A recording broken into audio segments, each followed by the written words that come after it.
Marc Marquez mengungkapkan ancaman nyata pada balapan MotoGP Qatar 2025. Menurut pembalap Ducati ini, Alex Marquez dan Francisco Bagnaia masih bakal jadi ancaman nyata bagi dirinya nanti. Juara dunia Grand Prix 8 kali itu sejauh ini telah menjadi pembalap dominan di awal musim 2025. Marquez memenangkan 5 dari 6 balapan pertama dan pada satu titik memimpin 19 poin dalam kejuaraan. Hingga akhirnya, Marquez gagal finish usai crash saat memimpin balapan MotoGP Amerika. Akhirnya, dia turun ke posisi kedua klasemen sementara dengan kalah 1 poin dari Alex Marquez yang ada di atas. Marc Marquez belum pernah memenangi GP Qatar sejak 2014, yang menjadi satu-satunya kemenangannya di kelas utama, sementara ia belum pernah naik podium di Lusail sejak 2019. Berbeda dengan Alex dan Bagnaia yang punya catatan baik.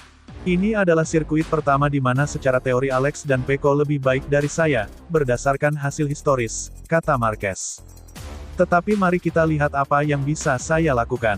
Jika saya kompetitif di sini, itu akan menjadi pertanda yang sangat baik bagi saya.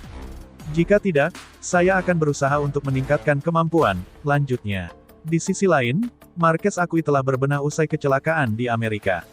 Ex-pembalap Honda dan Gresini Racing ini pun optimistis bisa kembali meraih poin apik dan merebut kembali puncak klasemen.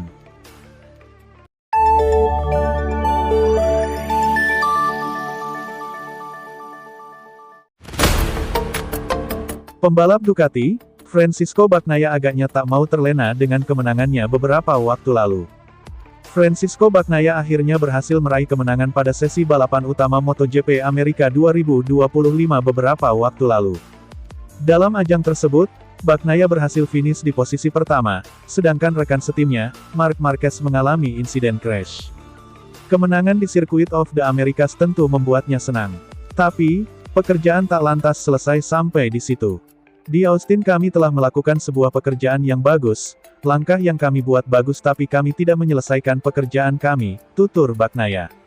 Kami harus melanjutkan ke arah yang sama untuk mengambil langkah lain dalam pengereman dan masuk tikungan, lanjutnya. Di sisi lain, Marquez diketahui tak terlalu memiliki track record yang bagus di Lusail. Ia sendiri mengakui bahwa secara teori, Bagnaia dan Alex Marquez lebih baik darinya di trek MotoGP Qatar. Ini adalah sirkuit pertama yang secara teori, Alex dan Pecco lebih baik dari saya, berdasarkan catatan hasilnya, ungkap Marquez. Meski secara teori begitu, Bagnaia rupanya tak mau melonggarkan kewaspadaannya. Menurut Bagnaia, Marquez sudah cukup kompetitif tahun lalu sehingga pembalap berjuluk The Baby Alien itu akan menjadi salah satu ancaman bersama adiknya, Alex Marquez. Bagnaia merasa bahwa Marquez akan tetap tampil kompetitif walau Lusail bukanlah trek favoritnya. Karena itu, ia akan bekerja sebagaimana yang telah dilakukannya dan timnya sejak awal musim ini.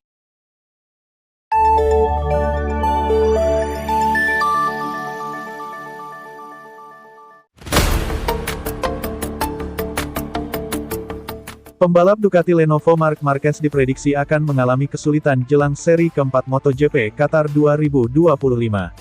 Dia bukan jagoan utama dalam balapan malam di sana. Ambisi Marquez menuju seri MotoGP Qatar 2025 diyakini akan lebih besar setelah dia terperosot dari tahta klasemen.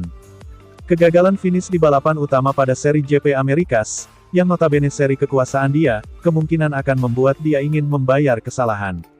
Namun, seri MotoGP Qatar bukanlah seri yang bisa dikatakan menjadi favorit bagi si semut dari Cervera. Sirkuit Lusail, di Doha Qatar dan kombinasi balapan malam hari, bukanlah hal yang bisa membuat laju Marquez ikut nyaman. Marquez memang pernah menang di sana, tapi hanya 2 kali. Satu kemenangan di kelas Moto2 musim 2011, dan satu lagi di kelas Premier pada musim 2014. Selebihnya, Marquez hanya bertambah menggondol 2 raihan podium runner-up. Riwayat kurang greget dari juara dunia 8 kali itulah yang membuat dua pengamat Manuel Pecino dan Antonio Lopez, sedikit meragukan ledakan Marquez pada akhir pekan ini. Lopez bahkan mengungkit istilah Black Circuit alias sirkuit hitam yang ada dalam daftar Marquez. Mark sendiri menjulukinya dengan demikian, ujar Lopez. Dia menyebut sirkuit-sirkuit yang dimana dia selalu kesulitan dengan julukan sirkuit hitam, sedangkan sirkuit yang dia sangat pahami diberi julukan merah. Jelas saat di GP Argentina dan khususnya di GP Americas, ditandai sebagai seri merah olehnya, di mana dia bisa membuat perbedaan sangat signifikan, tandasnya.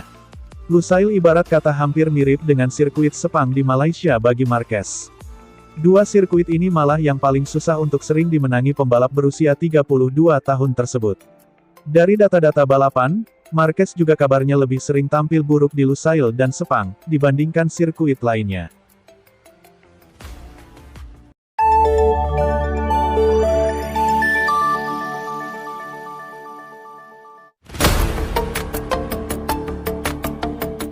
Marc Marquez yang baru pindah ke Ducati di awal musim ini tampil mengesankan. Ia bisa memenangkan sprint race dan balapan minggu di dua seri beruntun. Alhasil, Marc Marquez kini mengoleksi 74 poin, unggul 16 angka atas Alex Marquez yang ada di posisi kedua. Selain sapu bersih, Marc Marquez juga mencatat pole position dan catatan lap tercepat. Hal itu jelas menggambarkan dominasi Marc Marquez. Marc Marquez kemudian punya peluang untuk melanjutkan catatan kemenangan 100% di MotoGP Amerika. MotoGP Amerika akan berlangsung pada akhir pekan ini. Dalam 3 edisi terakhir, Marc Marquez memang tidak bisa jadi pemenang MotoGP Amerika. Baik itu lantaran absen maupun karena performanya tidak cukup kompetitif. Namun di masa sebelumnya, Marc Marquez adalah penguasa MotoGP Amerika.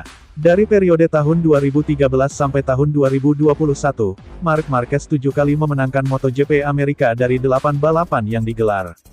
Momen ia gagal menang MotoGP Amerika ada di edisi 2019. Saat itu ia gagal menang karena mengalami kecelakaan saat sedang unggul jauh di posisi terdepan. Bila merujuk performa di 2 edisi perdana, lawan terberat Marc Marquez adalah sang adik Alex Marquez. Alex juga tampil solid dan menjadi runner-up di 4 balapan yang berlangsung pada 2 seri awal. Sementara itu rekan setim Marc Marquez yaitu Pecco Bagnaia belum menemukan level terbaik. Bagnaia tak mampu menandingi Marc Marquez di 2 balapan awal.